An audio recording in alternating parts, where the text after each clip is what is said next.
gelmek. O Rabiul evvel ayın necesi, 12. gece ister gecesi.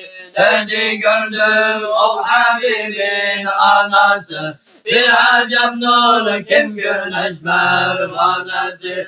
Korkup çıktı evinden nagihan, göylere dek nur ile doldu cihan. Hem hava üzere döşendi bir döşek, adi sundur döşeyen âli melek. Üç alem dâhi dikildi üç yere, her birisi edeyim nardanlara.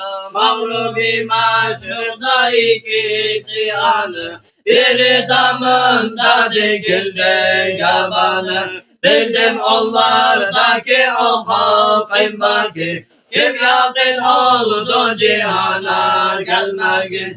İndiler göyden melekler savu savu, Kabe kimi kıldılar evin tava.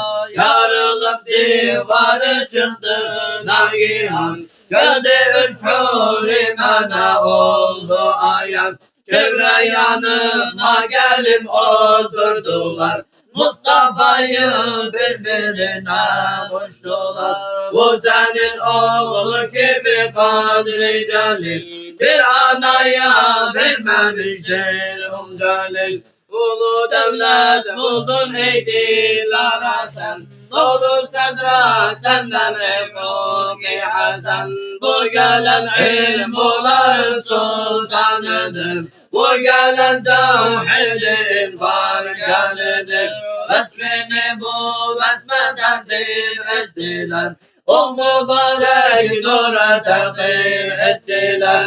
Emine eder çılmak oldu tamam, ki vücuda gelen o hayrul anam.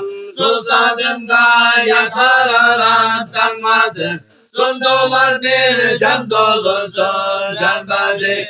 Kardan al idi ve hem soyuk idi, lezzeti dahi şekerde yok idi.